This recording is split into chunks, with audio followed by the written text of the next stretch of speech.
Classic. Classic. Well, it looks like it's still working. Maybe my page is just being goofy.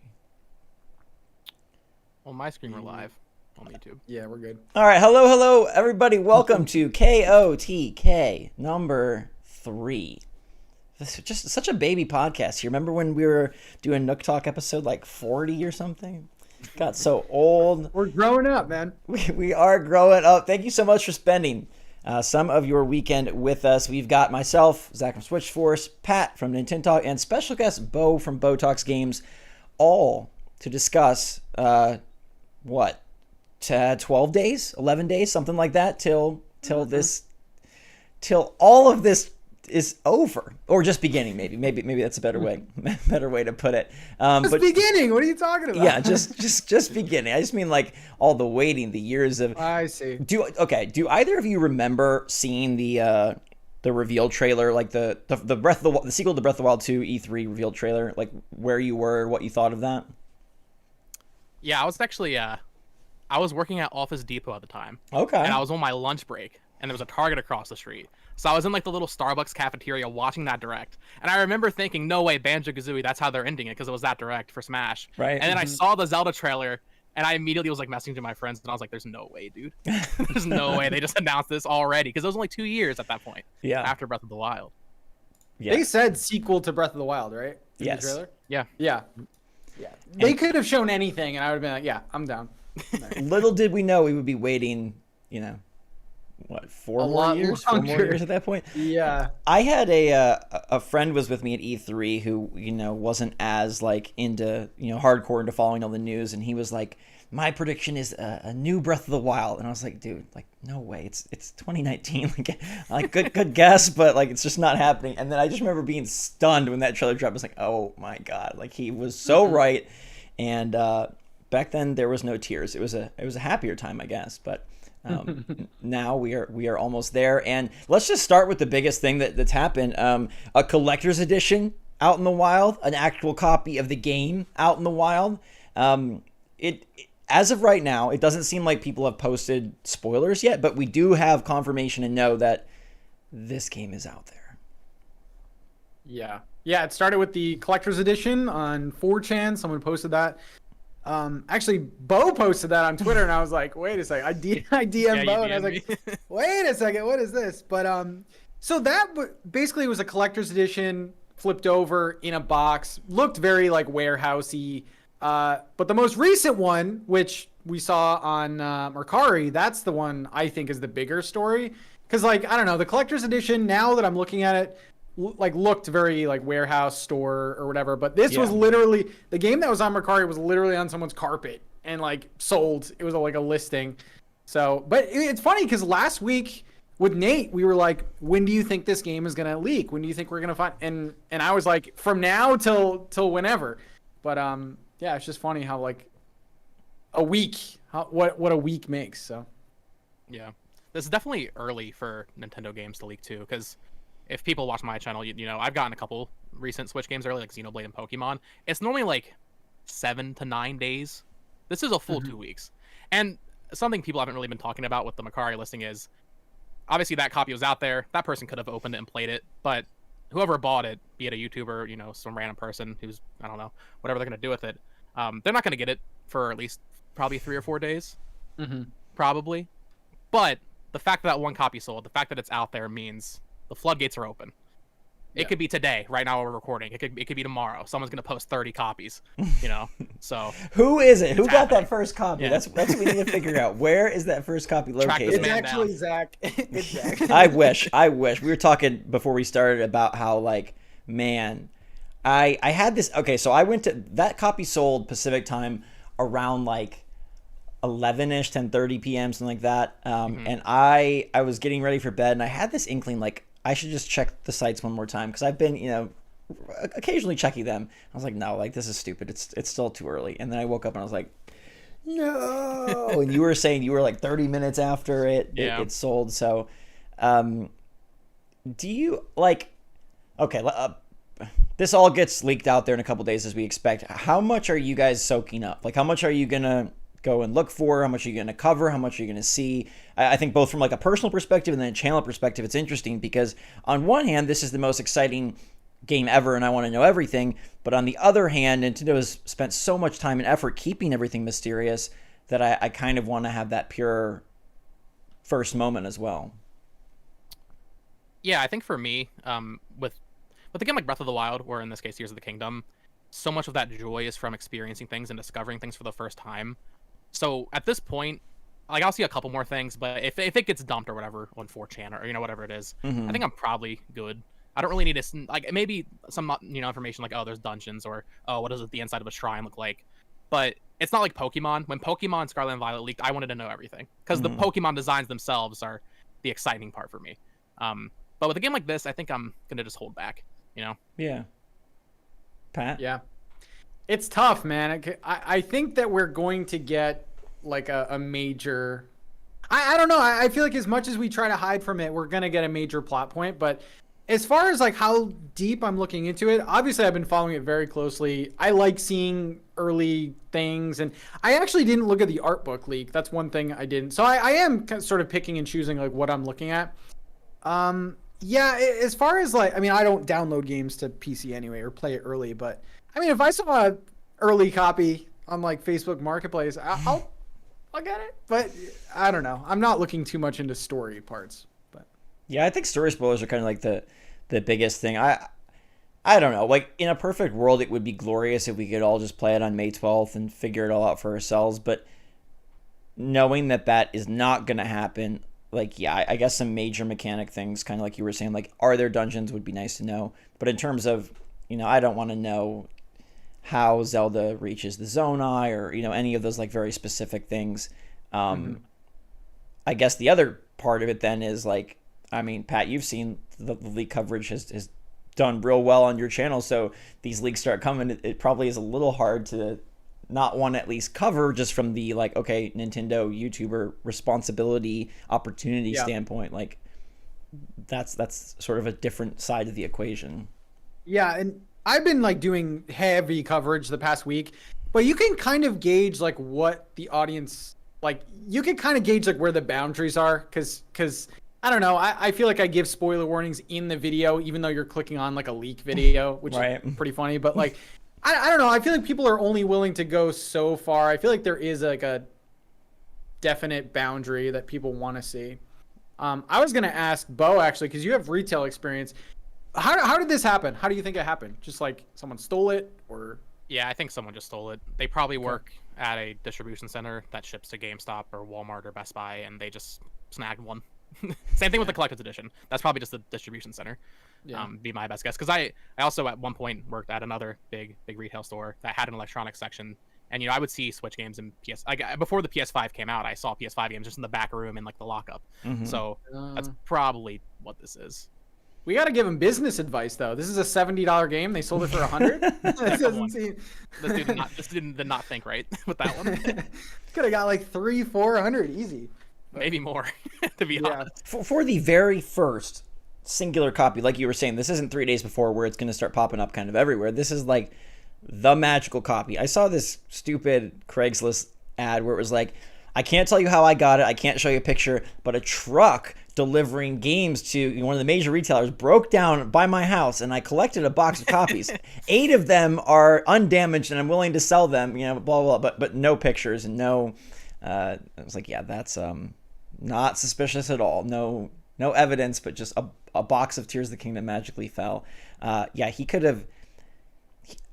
I think he could have charged 10 times. I think he could have charged $1,000. Seriously? That'd be out of my price range, but but someone I think would have. Someone would pay it. People pay a ton for Call of Duty and things of that sort. And there's, I love this comment from Tony in my chat. He was saying, "What if it's people from Nintendo bidding on the games to keep them out of fans' hands and then just returning them when the game comes out?" That would be well, just use the company credit card. Yeah, hey. Yeah. It's worth it. I want people in the chat and you guys to just guess. Was this a content creator that bought it? Dude, because we saw Wood from Beat 'em Ups open the Switch way ahead of time, has 1 million views. Everyone else has like, a few thousand so it's like the first person who gets this the exclusives gets the eyes on their channel, and people will do weird things. Zach just said he'd spend $1,000, so. I don't know about 1,000, but I'm just saying they could have milked that a lot. You're thinking about it. I am thinking about it. I mean, it's a tax write-off. It's 2 weeks early, which is you're not talking about, you have 24 extra hours. You're talking about you have 2 full weeks with that game, and I guess. I mean, if you want to know kind of like how this person's probably thinking, my guess is they took it and they want to unload that thing as fast as possible because they want evidence or everything to just be as off their back as humanly possible. But yeah, so these people are leaking. Someone eventually will get it in play, but a whole bunch of people actually have played the game to our dismay. None of us were invited. God only knows why. But yeah, there was a massive preview event. And this past week, they posted those previews. And I got to say, I was shocked, at least at first blush, at how small the preview was. It's basically a sandbox. That's kind of all they gave them. Was it 90 minutes? Yeah, it was 2 sections. Some people said like 70 minutes. Some people said like 90 minutes. And it was a battle, and it was building. And that was it. Very, very cordoned off in a very set yellow tape area. Definitely falls in line with their marketing for this game, just making sure no one knows anything that they're not supposed to. Yeah. And even with this, we did learn some new things. There's a new ability, the purple hand icon that I guess is how you save your creations. But yeah, definitely falls in line with their marketing. Same thing. I was surprised at how little it was, I guess, but also by how much these the press were able to do with this small area. Obviously we're all excited for the game, and I've had high expectations for the game, but just seeing or hearing people say like, I put a rocket on a javelin and then I hit it up a goblin with it and it went flying across the map. Like that stuff's awesome. I want to hear more stuff like that. So it was really good. I think those are going to be your like viral moments. I mean, they're still happening with Breath of the Wild. So that's definitely going to be, you're going to see crazy vehicles, crazy weapons and stuff. It looks like they played 2 different sections. They played on the Sky Islands, which I think Nintendo confirmed that's where we're starting Tears of the Kingdom. So the Great Sky Island is the name of it, I think. Yeah. Yeah. So they have like a few puzzles. It was like I think the minecart puzzle that we saw in that commercial, and then they were like on the ground for part of it. I honestly thought that they showed more. That I was expecting to see less. You didn't think we would find out if there were dungeons and shrines? Yeah, I thought shrines for sure was going to be in this. Yeah. Well, it just looked to be like a mechanic gameplay thing. So there's some weird stories that came out of this too, because there was a few creators that said like, I may have saw a dungeon. Like the dungeon is still a question mark, which is weird. But I may have saw a dungeon. Nintendo told me not to go in there. Gene Park, I think it was. Yeah. And I don't know, the previews, like I watched every single one. We talk about not wanting spoilers. Literally watch every one. Can't stop ourselves. It's kind of interesting. I was like thinking about how, in a way, not one for one, but in a way, they brought over a bit of their sort of Mario Maker creativity into Zelda with this whole fusion vehicle system. And it's interesting to me that Zelda, which I think was such a franchise that had such a pattern, is now completely out of pattern. And whether they end up having dungeons and shrines or yes or no, it's still so interesting in that like create is the headline in the back of the box. Like create for a Zelda game, it's pretty monumental. And like you were saying, some of the stuff that they were able to do and make seems pretty bonkers. My favorite thought experiment is like, can you build like a mega vehicle? Like, can you build like a floating island that's, just, is there a limit to how many pieces you can connect? If you have enough batteries, if you have enough, or energy cells, if you have enough, can you just, make the floating fortress of Hyrule and, lift up the whole dang ground? But the dungeon thing is interesting. Gene Park in particular, Pat, you were pretty convinced that it's dungeons. He seemed pretty convinced, but then he walked it back a bit. Yeah. And I don't know. I feel very worried that we're gonna have some wooden elephants and camels and not actual dungeons. I think there's dungeons in this game. I'm gonna go ahead and say it. I feel like they've listened. I feel like they've listened to a lot of and looked at the community a lot. Like I don't know, the whole fusing, building, sending, flying Link across the map. That's very Breath of the Wild fan stuff right there. I don't know. I just thought it was interesting how they literally said like, don't go in there. Maybe they just didn't want to showcase shrines or dungeons anyway. It looked like a gameplay like show off, what they were doing. So I don't know. I said in my video that it may have triggered a cutscene or something. Maybe that's why they didn't do it. But there has to be at least one dungeon or dungeon-esque thing. I don't know. What do you think, Bo? Yeah, I think there has to be. I don't know if they'll be as in depth as people want them to be, with like a dungeon specific item and all that, because that doesn't really make sense for an open world game like this. Just please more than the Divine Beasts. I just replayed Breath of the Wild last week, and they honestly worse than I remember. I gotta be honest. Just like the same, aesthetic, and this applies to the shrines too.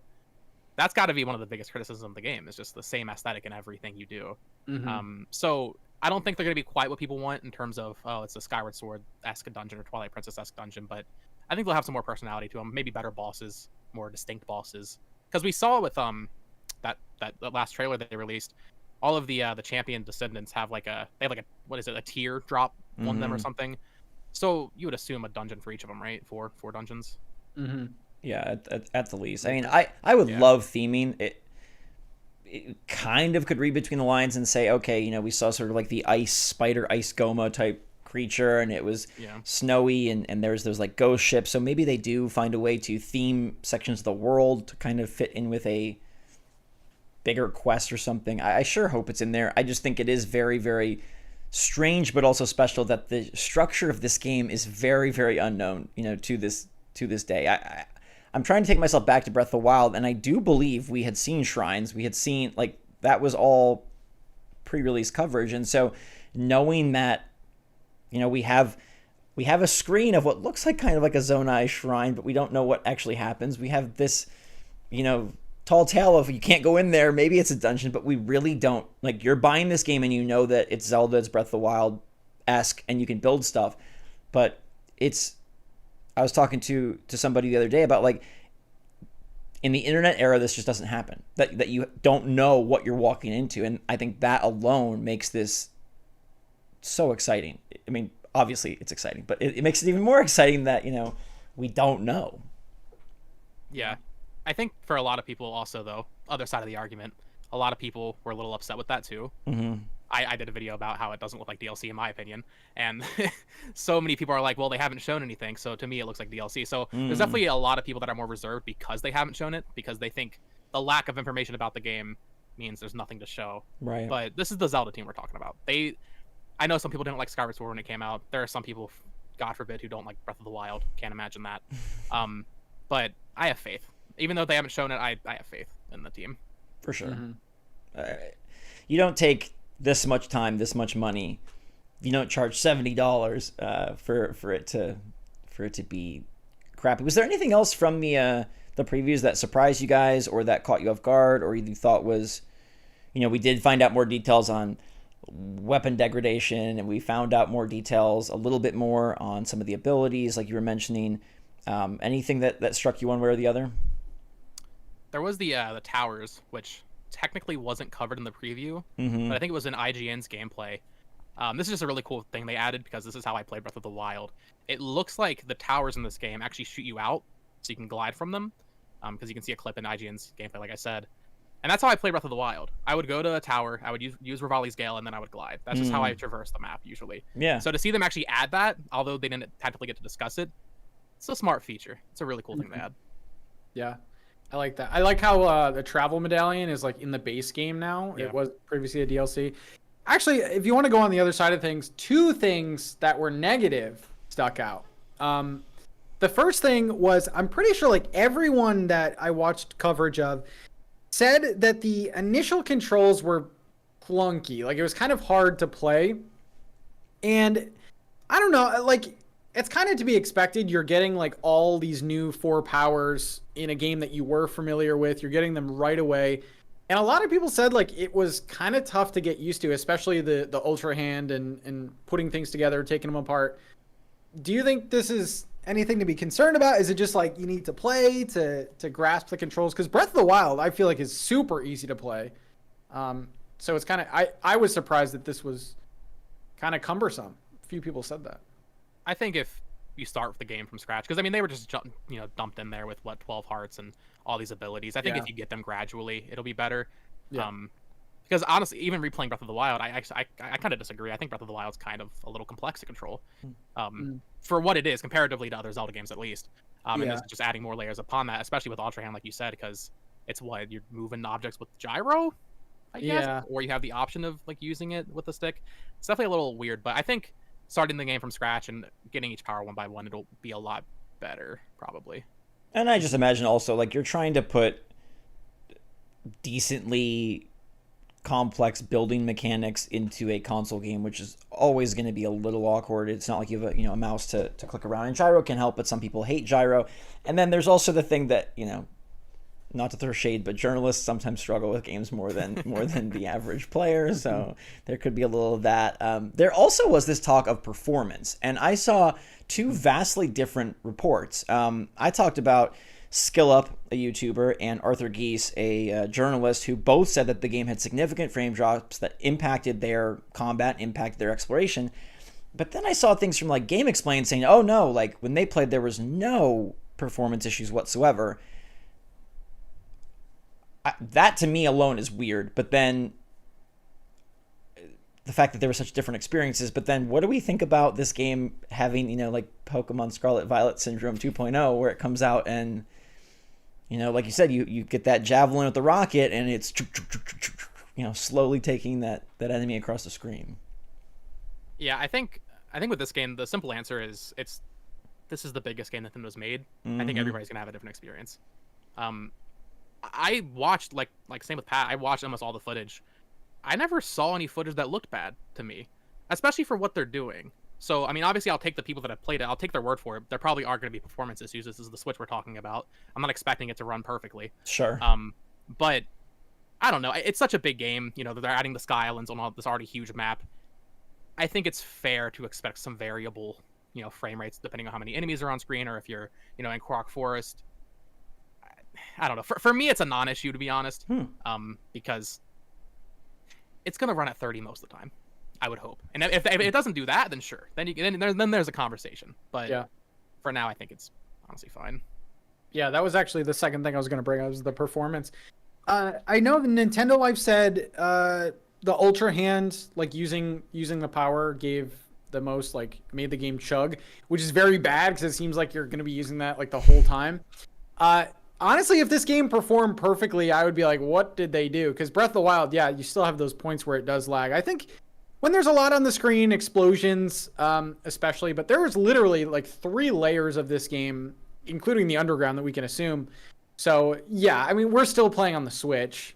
If it was another console, that'd be a different story, but I wasn't surprised at all. In a way, it's kind of like I've kind of come around to thinking at first I was like, okay, I mean, first off, nobody's going to care because it's Zelda, but it would suck if there were notable performance dips. But the silver lining is notable performance dips on this game make me think more that, okay, a new console that runs this better is closer, because Nintendo sure doesn't want their tentpole game to run like crap. So if it be their selling point, if it does, if this runs mediocre, maybe that's a good thing, because maybe there's another system that runs this thing, like crispy, perfectly 4K. That would be nice. I mean, I definitely think that this game is, whatever you want to say, cross-platform, future-proof. I think it will be playable on the next thing and probably playable better. But I think you're right, Bo, that most people probably look at this and it's Nintendo's biggest game. There's so much going on. I think they're totally okay with it. In contrast to Pokemon, where people were like, what the heck? Like, although that was a huge game, that was the biggest Pokemon game, but I do feel like people have just such a more sour viewpoint on that. Let's not misunderstand. The way that game launched was unacceptable. But it's still so good, and I feel like if Zelda had the same issue, I don't think there would be the same pushback. Sure. Probably. You think if Zelda was as rough as Pokemon, it wouldn't get pushback? I think it would get pushback. I don't think it'd be the same, though. Yeah. I think it'd get more. Really? I think because of the fact that it's the same world, it's the same engine. We had to wait, a bunch of years for it. If Zelda came out janky, I'd be pissed. I think a lot of people would be. Pokemon is just like, it's Pokemon. No, it's just Pokemon. It only sold 30 million copies in the first month or whatever. I mean, and the price jump to 70, people would be pissed. That's a fair point too, because I mean, as much as this shouldn't be the case, I think everybody kind of accepts that Game Freak is just rushed. So like, you go into a new Pokemon game just kind of expecting some jank. Mm-hmm. Although I don't know, Legends Arceus was more or less fine in comparison to Scarlet and Violet. So yeah. I don't know what happened there. But yeah, you're right. Tears of the Kingdom being in development for 6 years, of course, COVID. Make it basically minus 2 years from that, so 4 years. That would still be definitely a big talking point for this game. It would basically dominate the conversation when reviews come out, I think, probably. Mm-hmm. But they didn't say anything major about it. Like, they said, yeah, there's some dips at certain points. If they would have, I mean, it would have been weird for them to, like, go to a 90-minute preview and then come out and say, guys, this ain't good. But, like, I think it was just, the way that they were saying it, I'm not too concerned. There's going to be parts where it does. It's just, like, the Switch is an old console, but I'm not too concerned. I think that's the biggest thing. People have just kind of accepted, like, we're comparing apples and oranges. This isn't, a PS5 game versus a Switch game. This is, okay, we understand the Switch. And if anything, maybe the Pokemon Scarlet Violet rough launch really kind of, smooth things out for anything going forward. Because as long as you're better than that, then you're doing okay. In comparison to, oh gosh, if Zelda was sort of the most recent big culprit of this. I also wonder, like, Pat, you were saying, it's the same world. I don't know. I was looking at the map, looking at how many different things are there. I almost am comfortable with starting to say it's not the same world. Like, I understand it's the same world in the same way that, like, Earth in 1960 is still Earth in 2023. But like, I do feel that it's not doing what they've done justice to just say, like, oh, it's the exact same Hyrule and we're just doing different things, because it does really feel like there are monumental shifts in the topography and the way that things play out. I think it was Gene Park who was also talking about just like much more environmental complexity, environmental density, like maze-like, pathings and things of that sort. So I hope that by the time people play this, we do feel like it's two different worlds. Yeah, and there was actually, I think it was Aonuma in the gameplay demonstration. Up until that point, they hadn't really address the fact it was the same Hyrule. Like, I think they said, like, oh, it might be a little different. His wording was actually, I hope you're excited to play this unfamiliar Hyrule. And that really excited me, because I was like, they haven't referred to it as that. Yeah. And, I mean, yeah, you have GameXplain comparing specific shots, and there's a shrine that got replaced, like, 1-to-1 with a new shrine. So there's definitely going to be similar and, things that you remember from Breath of the Wild. But with the addition of Sky Islands, and especially caves, I feel like, I don't know. It reminds me of Far Cry Primal, if you guys remember. They just flipped the Far Cry 4 map, and no one noticed until after the game came out. It's been 6... I know this isn't an excuse, but it's been 6 years since most people played this game. I feel like most people aren't even going to notice, to be honest. No. And honestly, the footage and shots that I have seen, people comparing them, they do look pretty different. Like, there was when that commercial came out, and everyone's like, oh my god, that's a rock circle, Koroks are confirmed. Someone actually looked up in Breath of the Wild and that wasn't there. So it's like, I don't know, little things like that. It's nice to see that they changed up puzzles and stuff. Obviously, it looks like the shrines are gone. That's 120 shrines that they got rid of, assumingly. So I think it'll be different enough. And like you said, 2017 was a long time ago. A lot of people are like replaying it, in the past few weeks, months or whatever. But yeah, I still think it's going to feel like a very new game. Yeah, I think the previews left us kind of in the same place. Like, I don't know that I was any more excited or any less excited because of the fact that they omitted so much. They omitted dungeons, they omitted shrines, they omitted whatever the large-scale NPC battles that we saw in the third trailer were.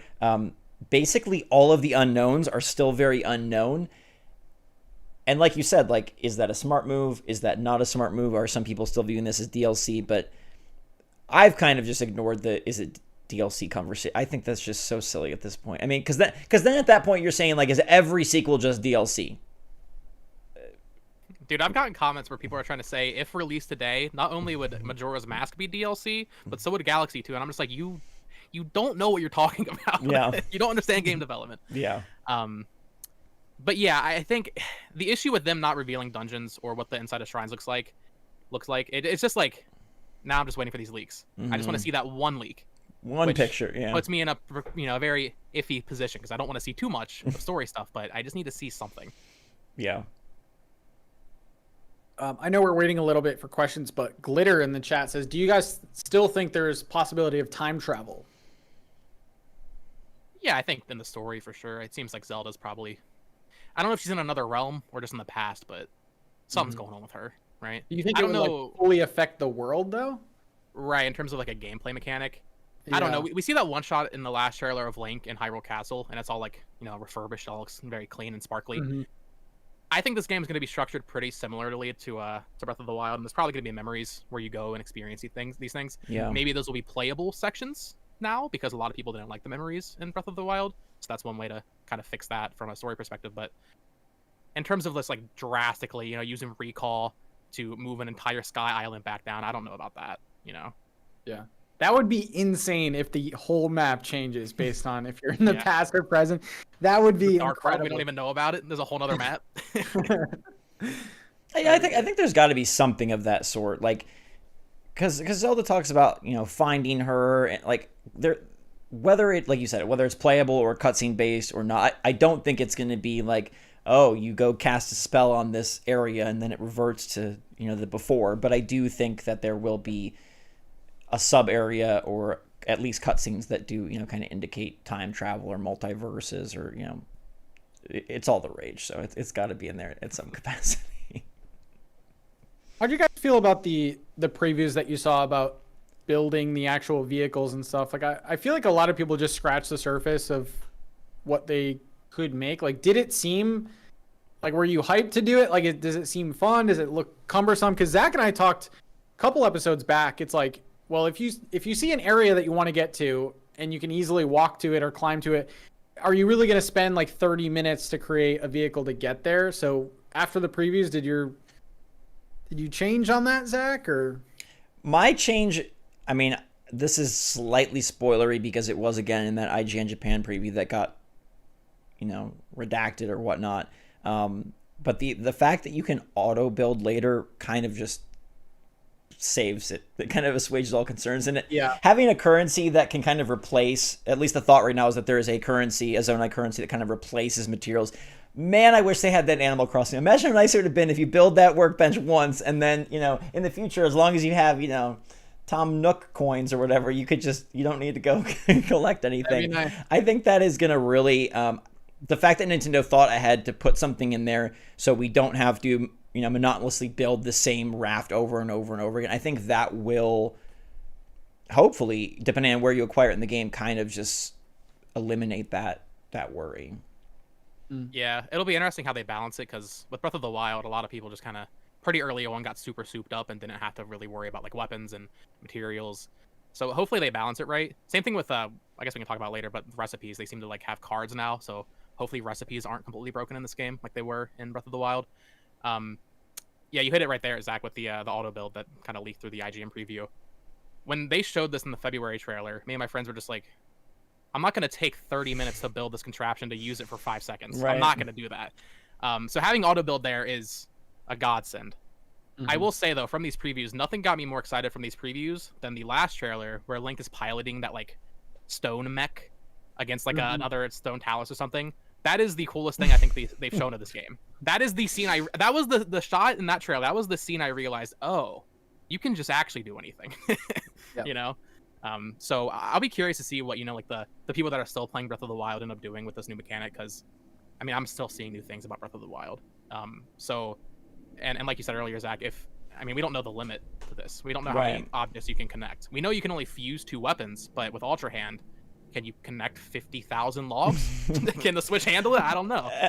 So. And I think one of the big things is going to be like, how creative freeform is this? Because we see like in the basic puzzle that Aonuma shows off, like, oh, there's a river that you can't cross. Here's some logs, and here's a mast, and here's some fans for engines.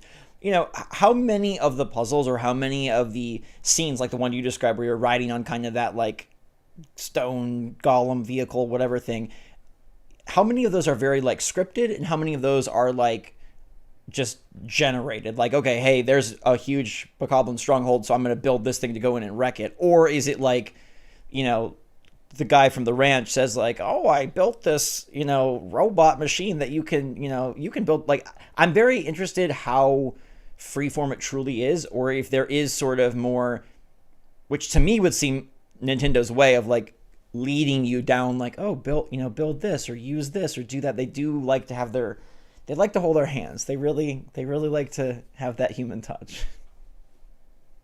Yeah, it does. It actually does look very freeform, because in the previews, in that commercial, there's like a gap in the railing, and you have to like build a minecart to go up. And it, from what I heard from the previews, they say nothing. So it's like you have to kind of figure that out. So I think all the vehicle stuff, I mean, besides if they do bring shrines back, there might be some specific puzzles, but I think that's all going to be optional.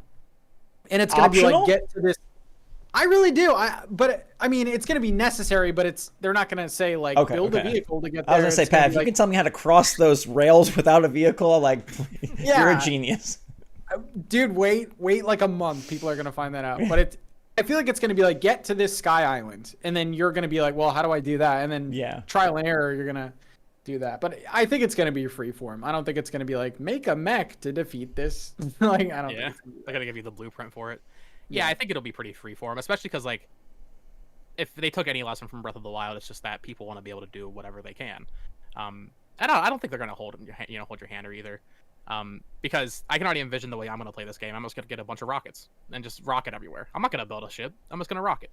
And that'll probably be fine, I imagine. Hopefully, like I said, they balance it right. But yeah, I think, like Pat said, probably in shrines, they'll have like specific, like, here's some stuff. You got to figure out what you got to do with it. And I guess your solution could be a little different, but they're pushing you in that direction for those specific puzzles. But in the overworld, I don't think so. Two interesting kind of questions. One is talking about, do you think there will be NPCs that we can find that sell like advanced recipes or advanced blueprints that allow you to sort of like basically upping your building skill without, having a skill tree? I think that would actually be really neat if we could either quest to find like a special blueprint in a chest, or, complete a mission for an NPC and then they reward you with like, holy cow, this is either a new item or a new just thought of how to build something. Like, that would be a really great way to sort of gate progression. I can see that. Yeah, there was also in the preview, I forget whose preview it was, but there was a chest they opened and there was a treasure map in it, which is not something Breath of the Wild had. So you're going for buried treasure. This is a little different, but it'd be cool. Like, yeah, you go find it, you find like a hidden old recipe, and that's how you make that food, or like you said, a blueprint. Yeah. Yeah, that's definitely a cool idea for sure. And then Drew Mello, hello, sir. Got some fans of his in the chat. Says the Italian voice actor for Daruk mentioned in an interview that he's coming back as Daruk. Do we think that the champions will all return in the game? I hadn't really considered that, to be honest. I feel like we're past that. I don't know how many years after Breath of the Wild this is, but I just kind of assumed all of their descendants would be taking over. But I guess they could show up in memories. I mean, yeah, depends if time travel's a thing. Depends if the memories and stuff like that. Yeah. One of the, actually going back to the building, because I saw a lot of criticism from the previews from people saying like, oh, this is a very lazy way to do it. You basically like walk around the world and find a jet on the ground, or like the capsule machine. Do you guys think it's like kind of like a lack of creative? Like, you're walking around and basically you see a giant, that bird wing thing, or you see like a steering wheel on the ground. Like, does that bother you guys at all? That it's not like placed better? Have we only seen it on the Sky Islands? If it's on the Sky Islands, I think that's okay, because those are like weird and mysterious. But if you're right. If you're just like walking around on the ground level and you see one of those bird flying things, that'd be a little weird, unless they have a good plot reason for that. Hopefully it's more organic than that, though.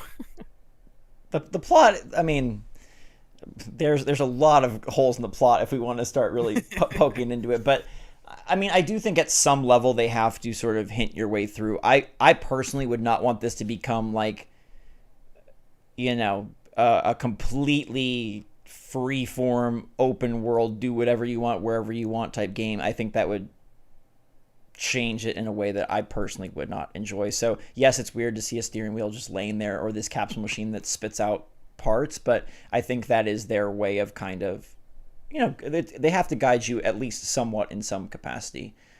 But yeah, parts, gumball machines in the sky did not see that one coming, but I love it. Jacob says, are you guys ever going outside again after the game drops? No. No. What is that? You can play outside. That's what the Switch is for. You take it outside. Soak up your vitamin D. You don't play Zelda handheld, okay? No. Hot take, maybe you play it on the screen, man. You're never gonna play it handheld. I will, but like the first. You just get the OLED? The screen's so beautiful. I feel like it's like a sin to play Zelda handheld, man. I gotta see the whole world. I'm a little worried about that OLED. I saw some people were saying, I have it right here for the viewers. I saw some people saying this pattern on the back actually rubs off pretty easily. Uh-oh. So I'm a little worried of even touching it now. Oh God. I'll probably play. I mean, outside of capturing footage, I'll play a lot handheld.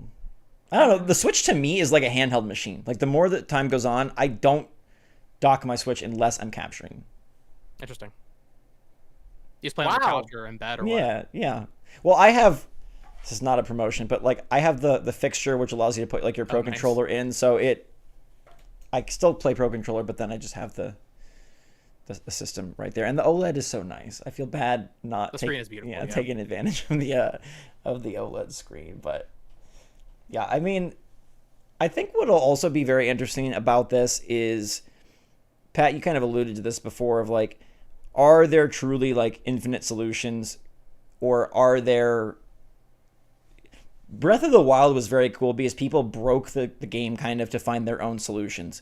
So in a way, this seems more creative, but there also is kind of the inverse, which is like, because they're giving you all these tools, maybe it isn't able to be as broken. Like you can't maybe break things as much as possible. And I do hope that whether it is a 50,000 log, flying machine like you were referencing, or something of that sort, I hope that there are just a plethora of really crazy things that will take weeks and months and years even to find.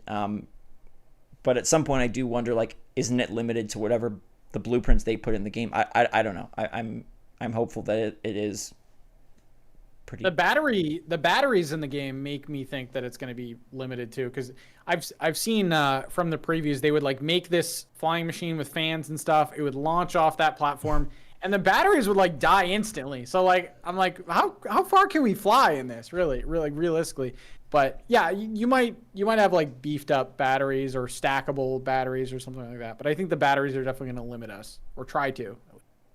Yeah. Yeah, I do wonder about that because, I mean, you can combine logs without attaching a Zonai device, so there's no battery involved there. So maybe that's infinite. But then we've seen parts where there's like 7 batteries on one thing. Mm-hmm. Are the batteries tied to just one Zonai item? Like, is one fan, is that a battery, or is it? How does it work actually? Because I imagine maybe this is the progression. Maybe you get more batteries through doing dungeons or something like that. Well, and Link has that. There's like a weird energy cell thing. So I do wonder if it's like, oh, you start off with like the simple 3 cells per battery, and then you kind of like building stamina. You build that up. Now, batteries now are 8 cells, or whatever they can get up to. But I'm sure if you wanted to go that route, someone will mod a 1,000 cell battery so you can launch yourself to the highest Y coordinate. Yeah. There's also the whole underground thing, which I do wonder if there's burrowing vehicles, or I don't know.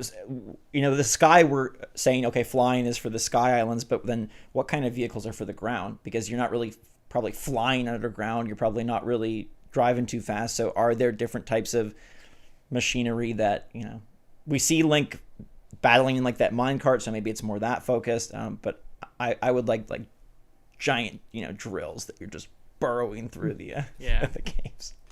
That'd be cool. Well, actually, yeah, that takes me back to the map thing where they're like, go find this buried treasure. Mm-hmm. I don't think it says buried treasure, but I wonder, can you dig up dirt in this game? Because if there's underground, which there seems to be based on that one commercial, I mean, even just that would open up this game a lot more too. Just being able to dig. Because you take that, Animal Crossing.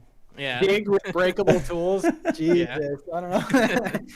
I wanted to ask you guys and the chat how you felt about this. Nintendo Life said elemental arrows are gone, and a lot of I feel like the combat in this game, from what we've seen, has slowed way down, like to the point where to make a fire arrow you need like a choo-choo jelly and an arrow, and you have to combine that. I don't know if I like that. I'm hoping that there's at least an option to buy elemental stuff in like towns or something. I kind of like the fact that you can gather things and make your own like DIY weapons and elemental stuff. Do you guys think